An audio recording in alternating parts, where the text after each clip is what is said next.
That was pretty tough on my kids. They would really get hate messages, and I didn't realize how hateful the messages were until I started reading them.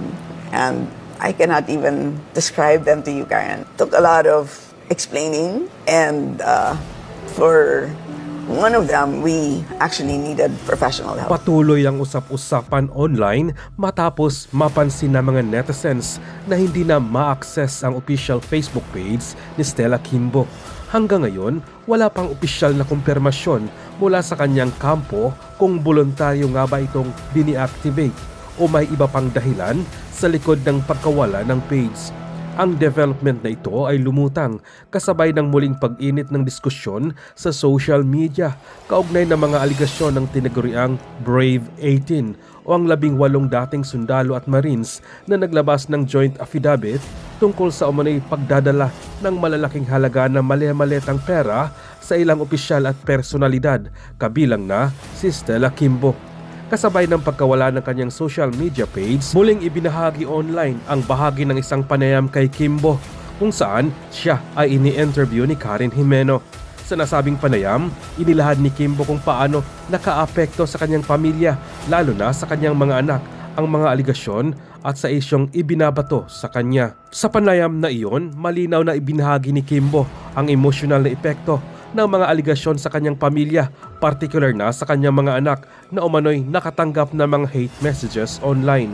Ngayon, sa gitna ng panibagong diskusyon at sa pagkawala ng kanyang Facebook page, nabubuhay ang usapin kung dulot ba ito sa panibagong pampublikong kontrobersya sa pribadong buhay ni Stella Kimbo.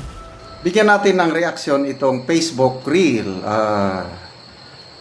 Ini-interview nila si Teacher Stella. Laban lang, Teacher Stella. Yan ang nakalagay. Nakakaawa eh. Inaamin ni Teacher Stella o Madam Chair Stella Kimbo na naapektuhan ang kanyang mga anak nang dahil sa mga issue laban sa kanya bilang dating kongresista dati hanggang ngayon. Naisama pa siya sa listahan ng mga ex-marines na kompleto resibo yung delivery sa bahay. Tapos yung bike na nakabitin sa bahay niya ay parang nakita na ginagamit ni Teacher Stella, nagbabike.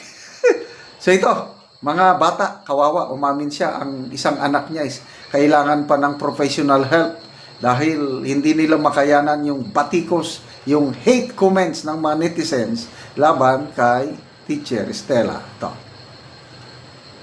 That was pretty tough on my kids. They would really get hate messages, and I didn't realize how hateful the messages were until I started reading them. And I cannot even describe them to you, Karen. Yeah, that must be hard for a Karen. mom. Not because of yourself, but you're worried about your children. So how did you handle that?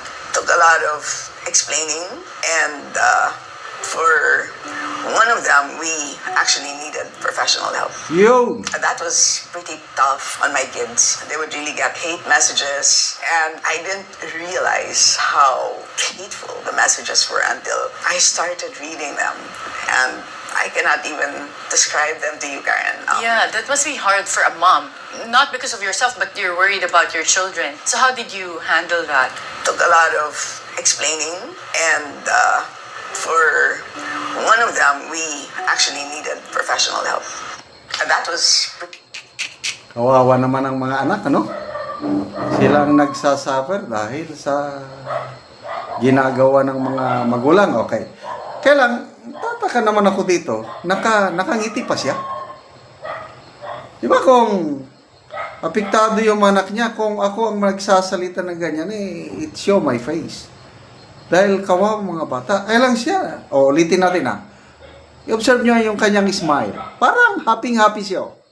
tough on my kids. They would really get hate messages, and I didn't realize how hateful the messages were until I started reading them. And I cannot even describe them to you, Karen. Yeah, that must be hard for a mom. Not because of yourself, but you're worried about your children. So how did you handle that? Took a lot of explaining, and for one of them, we actually needed professional help. I'm Elsa. That was Basa lang tayo sa mga comments.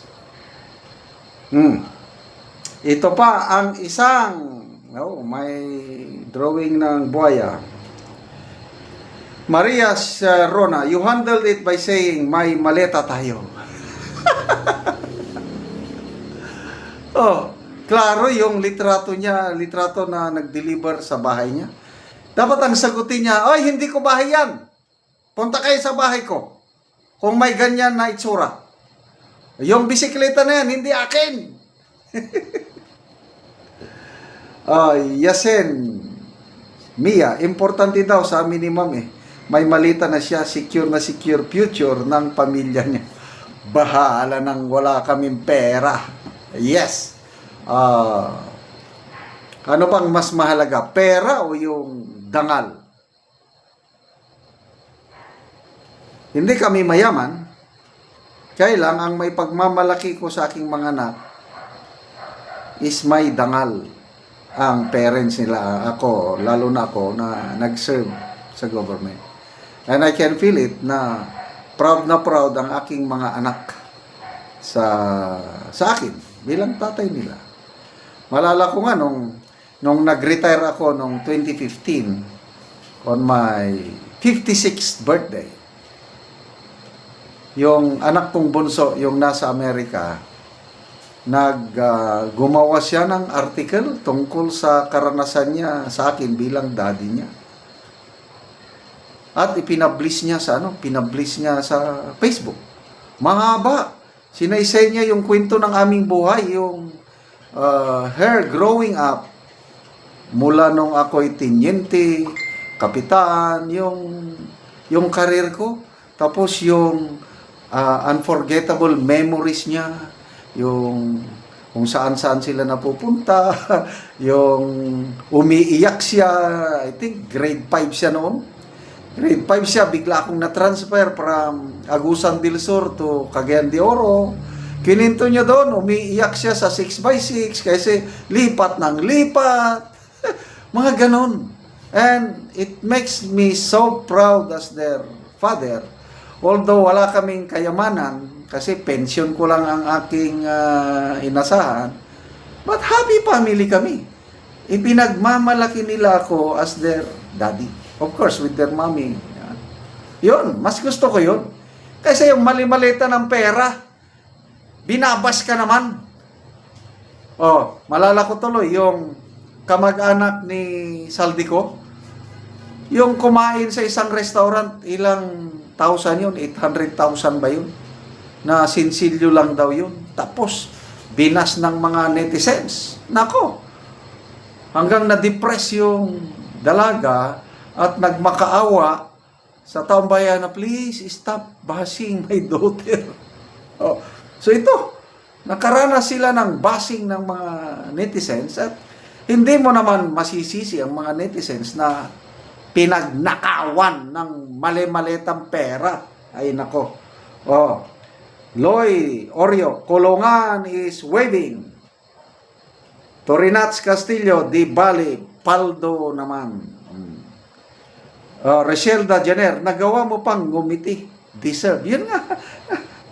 Kinikwento niya ang masamang nangyari sa kanyang anak. Tapos, nakangiti parang proud. Ano ba yan?